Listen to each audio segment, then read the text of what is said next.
Why Not Be Reckless, aka Why Not Be Casting. I'm one of the HCS commentators, analysts, and grassroots content creators. And we have another HCS report where today we're going to be talking all about complexity causing Rostermania. In case you don't know, Complexity made some huge changes that actually had a trickle-down effect on multiple different rosters, and we're going to go through every single one of them along with the timeline, and let's get right into it. In case you guys have been living under a rock, you will know that Complexity made some huge changes, including dropping this player in Spartan, who was actually banned from competitive play over the course of the rest of the year. So no kind of surprise there that Complexity decided to go a different direction. They really can't afford to keep a player on the roster that isn't allowed to compete. So Spartan is appealing that decision. We'll see exactly what happens afterwards. I even remember hearing an interview with Tashi saying that they're keeping their minds open, and I'm sure they're going into the appeal, and they're going to be as fair as possible with it. But meanwhile, Spartan can't compete. So Complexity ended up dropping him and decided that, you know what, they want to take an entirely different route with their roster, because they also elected to drop Descendant as well, which we talked about in a previous video. By the way, I did make this graphic. It's beautiful, isn't it? So we already talked about Descendant being dropped, but then it kind of raised questions on, so who's going to be replacing now both Spartan and Descendant? But before we get to that, and I have to explain a little bit of the timeline, and we have to jump from Complexity into Native Gaming in order to explain what happened with Complexity. So Native Gaming decided to go a bit of a different direction and dropping McWin, or saying goodbye to McWin. Today we say goodbye to, McWin, I should say his name right. Thank you, Austin, for all of your hard work, dedication, and most importantly, all the memories. We wish you nothing but the best in your future endeavors. If you remember, going all the way back since season 1, McWin has been a part of this roster, you know, from native to native white to back to just the sole Native gaming roster. And even before he was eligible to compete, he was signed under Native Gaming as a content creator. There was a while where McWin, was working for 343 in the competitive insights team, so he actually wasn't allowed to compete for an entire year. Native had him signed as a content creator for most of that time, and then a pro player once he was actually eligible. So we're talking for so long McWin has been a part of this Native Gaming roster. You know, I'm trying to think of, like, you know, it has to be up there as far as top 2, top 3 of players that have been signed to one org for Halo Infinite. He'd have to be up there as far as the most, really. But yeah, McWin and Native Gaming deciding to go a bit of a different direction, and this kind of leads us to what's happening with the Complexity roster, what's happening with Native Gaming, and what's happening with McWin.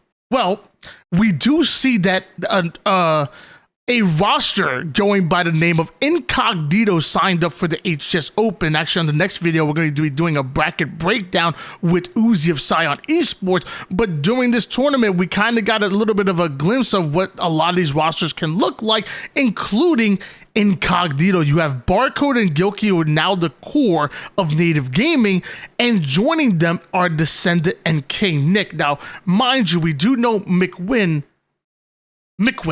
I'm going to do this all day, is no longer with Native Gaming, but APG, we believe, is still on the roster. No official word. He just happens to be on vacation. I believe he's been out in Europe, even past London. Probably one of the ones who are doing it right and actually taking advantage of the trip going over there, and probably having a blast, I would imagine. Probably going to, like, the likes of, like, you know, maybe a little bit of Paris, maybe a little bit of Amsterdam, maybe a little bit of who knows. I'm sure he's having a great time out overseas. But that left 2 roster spots for Native Gaming, and although they're not named Native, we can kind of assume either Descendant or King Nick will be filling in the roster for Native Gaming. I'm kind of leaning more towards Descendant because we saw King Nick trialing with another team, which we're going to talk about now.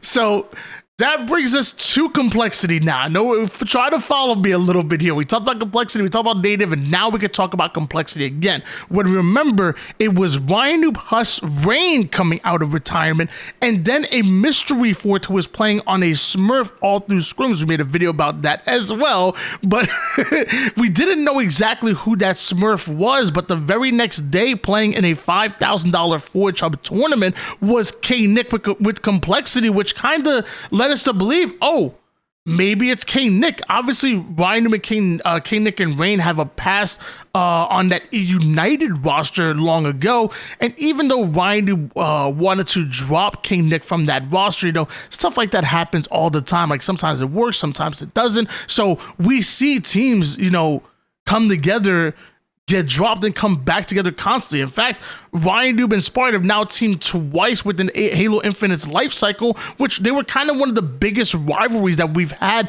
in the HCS in a very long time. So things like that happen, and I honestly thought that King Nick may have been the fourth for complexity.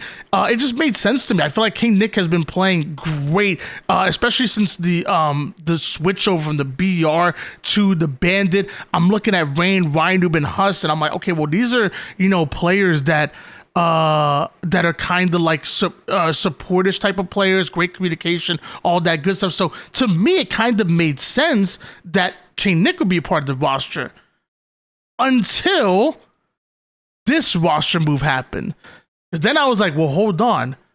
Maybe, just maybe, that Smurf wasn't King Nick. Maybe it was McWin, and maybe McWin could be trialing as the fourth for complexity. I mean, we see it right here, right now in front of our very eyes, no longer with Native Gaming, now with complexity as Ryan Noob, Rain, Huss, and McWin that competed in that HCS Open that ultimately made it to day 2, which we'll talk about that a little bit later. But we see a new foursome coming in, and man, our day of force. I'm actually excited about this complexity roster. I think just four great minds, great communicators, and 4 players that can pop off at any given moment. A lot of people are going to sit there and say like, oh, are they going to be stuffing the stat sheet, this is that third? Well, guess what?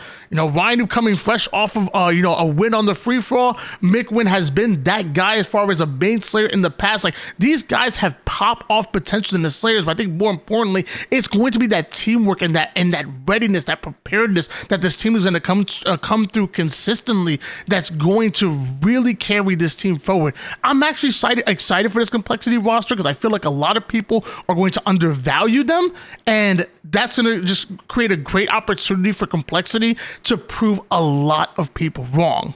So this seems to be the complexity roster, but there's also more that's going on as far as the Rostermania goes. Why don't we dive right into it? So not only did Complexity and Native Gaming decide to make huge changes, but the artist formerly known as Proton Gaming decided to make a big change themselves after making a big change already. If you remember, Proton Gaming deciding to go a different direction from Manny and picking up Collect, and when I saw that roster coming together, like, it clicked for me. I said, wow, this Proton Gaming is going to be phenomenal. I feel like they needed Collect as much as Collect needed them. Like, they needed a player that can keep up, that can play their type of play style, and I felt like Collect fit that perfectly. And then I always said Collect have been joining these, like, you know, great rosters, but rosters, in my opinion, that didn't fit his skill set. I was like, yo, this Proton Gaming is it. And then they go to London. They finish top 8, which to me is not a bad placing for Proton Gaming. Obviously, they want to place higher than that, obviously. But to me, a top 8 floor was not disappointing for Proton Gaming. Like, for me, maybe top 12, definitely top 16 would have been a disappointment, but top 8 and above for me, for Proton Gaming, was not bad, especially because this is your first LAN together and you barely have had any time to scrim or play any online tournaments together. So to find out that Collect was dropped, from what I'm hearing, dropped in place of Cherish, which, by the way, big fan of Cherished, former Apex professional player. Some might say that I swear in certain pictures, me and Cherish would be looking at her like I think we're long lost cousins or something. But I'm actually really excited because I feel like Cherished has been very good for a very long time, and in my opinion, this is the biggest roster he's ever been a part of. So really getting a huge shot on this, I guess, pure roster they're going by now. I still really like the addition to Collect, and I'm still questioning that drop, but you know, there's so much stuff that goes on behind the scenes that we just don't know. You know, could it be a playstyle? Which it could be a million different things. Like it could, at the end of the day, they want to play a certain way with a certain roster, and I guess Collect didn't fit that, even though I believe he really did. So new pure roster now going in with Cherished as opposed to Collect, and excited to see what they have because they also had a very good HCS Open, which again, we'll talk about that on the next video. Finally, you ask yourself, where did Collect end up going? Well, it kind of started off on this still deciding roster before being picked up by this Proton Gaming, and ends up going back to still deciding alongside Manny, alongside Rami, and I believe this roster spot was filled by Monster at one point in time. But now you have the return of King J. King J, an amazing player who obviously told us he wasn't going to be able to make Arlington or London, so we stopped hearing from him from quite a bit, but now that I believe 90% of the pro points are now gone going into split 2, it feels like this is the best chance, the best opportunity for teams to experiment a little bit with maybe players that don't have as many pro points or any pro points, to kind of mix it up a bit, because compared to the first split, pro points aren't mattering as much after the 90% drop off as they would have for you having all of your pro points in split 1. So still deciding to go with deciding to go with King J, and I really like this roster. I said this before, when Still Deciding were first put together, it looked like the best available players, the best available free agents come together, and not quite a team. I said that in the beginning. But now that we've gone through a few online tournaments, a lot of scrims, or even on LAN, I feel like this team's core is gaining experience. And although we're taking a few players out, you know, putting them in, I feel like we're still gaining a lot of experience together. And I think if they give it a chance, you know, go into scrims, find out what your strengths are, find out what your weaknesses are, really work on different things and grow together as opposed to changing the roster, I can see Still Deciding being one that competes. Like that right now, the HCS you know, upper echelon of teams, it's vulnerable. You know, anybody can beat anybody on any given Saturday, Sunday, Thursday now with HCS Opens, whatever it is. It feels like right now, it feels like anybody can truly beat anybody. So so to me, it's like, hey, put in the work, get better together, and let's see what the Still Deciding roster can really do going into the rest of the HCS, which just has a very bright 2024, man. It's only half the season is done right now, or barely that, I guess, and it's just so much going on and so much that we could talk about, and this is going to be a really fun Halo Infinite competitive season. Guys, that's your HCS report. Thank you so much for stopping by. If you're live on the Twitch, thank you. I love you. Appreciate all the follows, the subs, and all that good stuff. If you're watching from the YouTube, I love you guys as well. Make sure you guys like, comment, and all that good stuff down below. It helps the algorithm and blah, blah, blah. And I'm trying to get rich on YouTube. It hasn't worked yet, let me tell you. All right, guys. Peace out.